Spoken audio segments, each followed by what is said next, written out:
प्रयागराज में हमारी मौजूदगी है और आपको बता दें इसी प्रयागराज में, इसी इलाहाबाद में अतीक अहमद की एक वक्त तूती बोलती थी, लेकिन आज उसके भीतर खौफ कितना है कि रास्ते से जिन जिन हिस्सों से वो गुजरता हुआ आ रहा है, जब उसको नीचे उतरना पड़ रहा है तो हर वक्त उसके चेहरे पर वो डर और दहशत देखी जा सकती है। 2005 के एक मामले में अतीक अहमद की आपको बताते चले कि यहां पर पेशी होनी है कल एमपी एमएलए कोर्ट में, जिसको लेकर साबरमती जेल से कल 5:45 जो गुजरात के साबरमती जेल से निकली एसटीएफ की टीम उत्तर प्रदेश की और बुंदेलखंड के हिस्से से होती हुई काफी तेज गति से आगे की ओर बढ़ती हुई प्रयागराज से तकरीबन 200 किलोमीटर की दूरी बताई जा रही है और माना जा रहा है शाम 5 बजे के आसपास अतीक अहमद को लेकर प्रयागराज पहुंच जाएगी उत्तर प्रदेश की पुलिस। जरा सोचिए सुरक्षा के किस तरह के इंतजाम हैं, छोटी छोटी बातों का कितना ध्यान रखा गया है। अतीक अहमद के साथ काफिले में जितने भी पुलिस वाले चल रहे हैं उनमें से 5 को छोड़कर किसी के पास भी मोबाइल नहीं है। आपको बताते चले जिस एसटीएफ की टीम उनके साथ चल रही है, लेकर आ रही है, उनमें से ज्यादातर की नियुक्ति 2 दिन पहले ही की गई है, जिसके जरिए आप समझ सकते हैं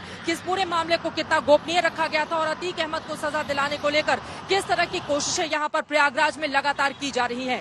सीधे रुक कर लेते हैं, अरविंद ओझा हमारे संवाददाता जुड़ चुके हैं। अरविंद ओझा ने अतीक अहमद की बहन से भी बातचीत की, लगातार काफिले के साथ वो बने हुए हैं। अतीक कहां पहुंचा अतीक अहमद का काफिला और प्रयागराज तक कब तक पहुंचने की उम्मीद है? देखिए, तकरीबन 200 किलोमीटर बचे होंगे चित्रकूट, जहां इस वक्त अतीक अहमद का काफिला है। चित्रा, यहां से चित्रकूट 75 किलोमीटर दूर है।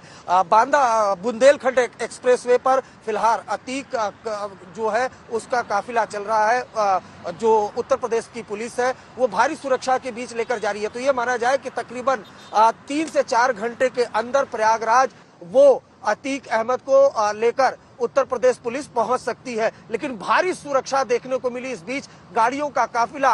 और जब आपको बताऊं कि जब उत्तर प्रदेश की सीमा के अंदर दाखिल हुई तब कहीं ना कहीं यूपी पुलिस ने भी सांस में सांस ली और साथ ही साथ राजस्थान पुलिस और जिन सीमाओं, जिन स्टेट से होकर ये काफिला आ रहा था, उन स्टेट की पुलिस ने भी सांस में सांस ली। और जैसे जैसे प्रयागराज बेहद करीब आ रहा है, कहीं ना कहीं अतीक अहमद भी राहत की सांस लेता हुआ दिखाई दे रहा है। हालांकि इन सब के बीच झांसी में आज तक ने अतीक अहमद की बहन से बात की। अतीक अहमद की बहन ने आशंका जताई कि उसके भाई का एनकाउंटर हो सकता है। मैं आपको बताऊं, न सिर्फ अतीक अहमद बल्कि उसका भाई जो है वो भी इस मामले में आरोपी है, उसे भी बरेली जेल से शिफ्ट किया जा रहा है लखनऊ की तरफ। और बकायदा आपको बताऊं 2006 का ये पूरा मामला है जब उमेश पाल को किडनैप किया गया था। हालांकि 1 साल बाद इतना रसूख, इतना भय था अतीक अहमद का कि 1 साल बाद उमेश पाल ने एफआईआर दर्ज करवाई और यही वो केस था जिसमें उमेश पाल गवाही देकर आ रहे थे जब अतीक अहमद के गुर्गों ने, और आरोप है कि उसके बेटे ने गोलियां मारकर, बम मारकर हत्या कर दी। तो 18 साल बाद फैसला आना है। 4 साल बाद अतीक अहमद यूपी प्रयागराज जा रहा है। काफिला लगातार चल रहा है और 75 किलोमीटर दूर लगभग चित्रकूट है, उसके बाद प्रयागराज आएगा। फिलहाल जो जज है उसने बकायदा ये कहा है कि अतीक अहमद हाजिर हो, लिहाजा 28 मार्च को 11 बजे प्रयागराज की एमपी एमएलए कोर्ट में अतीक अहमद को पेश किया जाएगा भारी सुरक्षा के बीच, क्योंकि अतीक अहमद की बहन ने भी आशंका जता दी है कि एनकाउंटर हो सकता है। खुद अरविंद, मैं लौटूंगी आपके पास। जरा सोचिए, जिस प्रयागराज में उसकी एक वक्त पर तूती बोलती थी, उसने किस तरह से अपनी राजनीतिक जमीन यहां पर मजबूत कर ली थी। 5 बार से लगातार वो विधायक एक वक्त पर था। जो सांसद चुना जाता है साल 2004 में समाजवादी पार्टी के टिकट पर, 2005 में बीएसपी के एक विधायक की हत्या होती है। सीधा आरोप अतीक अहमद और उसके भाई के ऊपर लगता है। 2007 में जो उसका एकमात्र चश्मदीद गवाह था, उसको डराने धमकाने के आरोप लगते हैं और उसी के खिलाफ 2007 में मामला दर्ज किया जाता है। आप सोचिए अतीक अहमद की आज की स्थिति क्या है। डर और दहशत का आलम उसके चेहरे पर साफ साफ, क्योंकि फर्जी एनकाउंटर का डर उसके परिवार की ओर से बार बार जताया जा रहा है। रवीश पाल सिंह हमारे संवाददाता जुड़े हुए हैं जो इस काफिले में सबसे आगे, उनकी गाड़ी इस वक्त चल रही है। रवीश, अपने जरिए जरा तस्वीरें दिखाइए।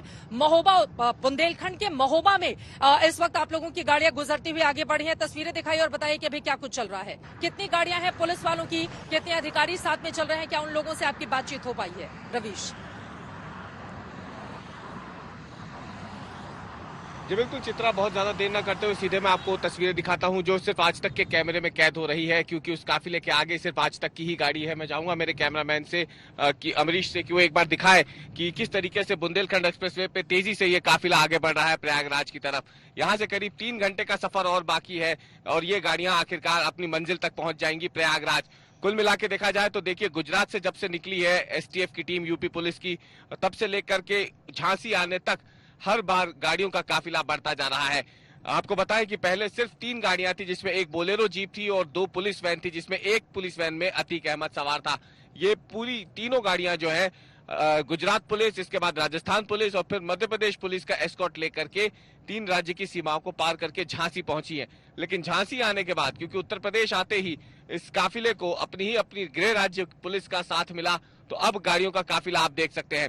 करीब 7 गाड़ियां यूपी पुलिस की हैं और उसके पीछे अगर आप देखें तो वो 2 जो पुलिस वैन आपको दिख रही हैं नीली कलर की, इन्हीं नीली रंग की पुलिस वैन में एक में अतीक अहमद इस वक्त मौजूद है। यानी वो अतीक अहमद जिसकी एक समय तूती बोला करती थी, जो बड़े बड़े व्यवसायी उद्योगपति जिसके नाम से कांपते थे उत्तर प्रदेश में, वो आज इसी पुलिस वैन में आप देखिए, जिसमें ना एसी है, भोग विलासिता आलीशान जिंदगी जीने वाला अतीक अहमद आज इस पुलिस वैन में चिलचिलाती धूप और गर्मी के बीच बिना एसी में सफर कर रहा है प्रयागराज की ओर। और आपको बता दें कि ये अतीक अहमद का ये जो काफिला है, ये फिलहाल बांदा महोबा के पास से होकर के गुजर रहा है और शाम करीब 5:30 बजे के आसपास इसके प्रयागराज पहुंचने के आसार है। और ये जो तस्वीरें हैं, ये एक्सक्लूसिव तस्वीरें हम आपको इस काफिले के बिल्कुल सामने से, आगे से दिखा रहे हैं। और कोटा से जब से हमने इस काफिले के साथ चलना शुरू किया है, हमने यही तस्वीरें सीधे अपने दर्शकों तक पहुंचाई है। आपको बताएं कि जो उत्तर प्रदेश पुलिस के जवान और अफसर इस समय मौजूद हैं, वो पूरे रास्ते